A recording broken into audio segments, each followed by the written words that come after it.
एक राजा सुबह घबरा कर उठता है। 4 बजे उसे एक स्वप्न आता है और स्वप्न में वो देखता है कि एक काली छाया आती है, उसके कंधे पर हाथ रखती है और उसको कहती है कि आज शाम 4 बजे मैं तुझे लेने आ रही हूं।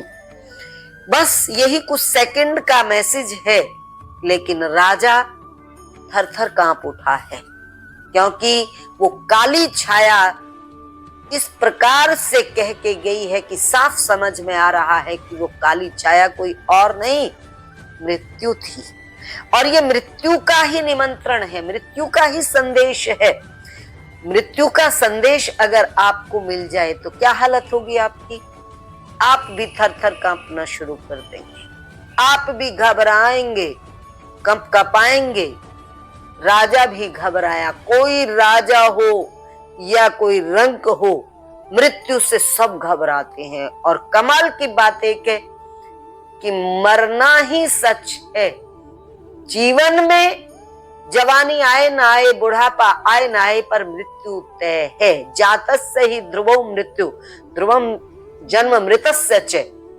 जन्म लेने वाले की मृत्यु निश्चित है और मरने वाले का जन्म निश्चित है।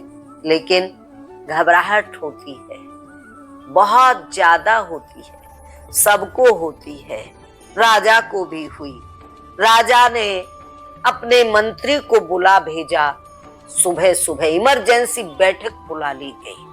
मंत्री से कहा कि मैंने ये स्वप्न देखा है, जितने भी हमारे राज्य के ज्योतिषी हैं सबको बुला लिया जाए। सबको बुलाया गया। शॉर्ट नोटिस पे सब इकट्ठे हुए और राजा के स्वप्न का अर्थ निकाला गया। स्वप्न का अर्थ सीधा था। स्वप्न का अर्थ यही था, मृत्यु। साक्षात समझ में आ रहा था कि मौत का संदेश है। तो अब बचा कैसे जाए?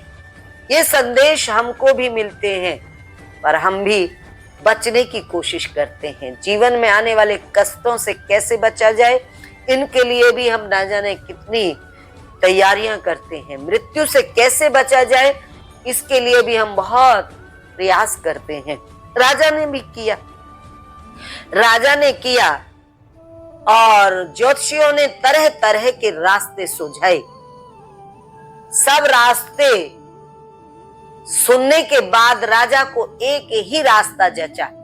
एक ज्योतिषी ने सुझाया कि 4 बजे से पहले पहले आप अपने नगर की सीमा को पार कर जाओ, आप बच सकते हैं।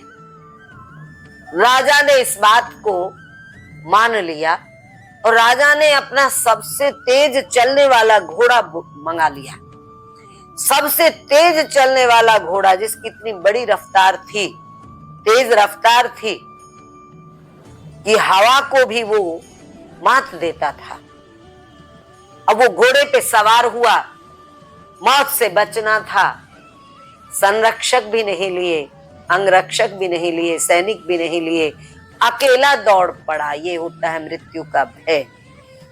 भाग लिया और भागते भागते भागते भागते न खाया न पिया। शाम के 4 बजने से पहले अपनी नगर की सीमा को उसने पार कर दिया और वह बहुत खुश हुआ। अब उसने राहत की सांस ली और एक बगीचे में अपने घोड़े को बांध दिया और वो खुश था कि अब उसे मौत नहीं मार पाएगी। अब उसकी जिंदगी बच चुकी है। वो कुछ क्षणों के लिए इतनी खुशी में जैसे हवा में उड़ने लगा। इतनी प्रसन्नता उसके जीवन में आ गई, इतनी अंदर से खुशी छा गई उसके भीतर। अभी वो खुशी से भरा ही था कि 4 बज गए।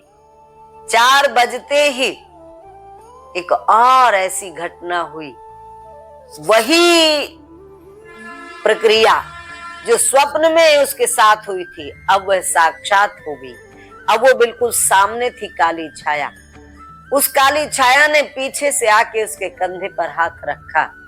सोचो कैसा लगा होगा उसको। कितना जो अभी खुश था वो फिर से कितना भयभीत हो गया होगा। राजा भयभीत हो गया। जैसे ही उसने छाया को देखा, उस काली छाया को देखा, अब उसके प्राण सूख चुके थे। राजा से बोली वो काली छाया, मुस्कुराते हुए बोली कि राजा, मुझे तो यही फिक्र हो रहा था कि यहाँ 4 बजे तक तुम कैसे पहुंचोगे। तुमने तो कमाल कर दिया, तुम सही वक्त पर यहाँ पहुंच गए हो, क्योंकि तुम्हारी मृत्यु यही निश्चित है। तुम्हें मुझे यहीं लेने आना था और तुम यहाँ पहुंच गए हो। मृत्यु का ग्रास बन गया राजा। बचने का प्रयास करते करते भी मृत्यु के मुंह में समाना पड़ता है। काल के गाल में सबको जाना पड़ता है। हम सब इस कहानी से इस सच्चाई को समझ लें कि मरने से हम नहीं बच सकते। कहीं भी चले जाएं, कहीं भी हम सुरक्षित नहीं हैं। हम सुरक्षित हो सकते हैं कि हमें कहीं पर गर्मी से, सर्दी से बचाव हो जाए, लेकिन मृत्यु से बचाव हो जाए ये संभव नहीं है।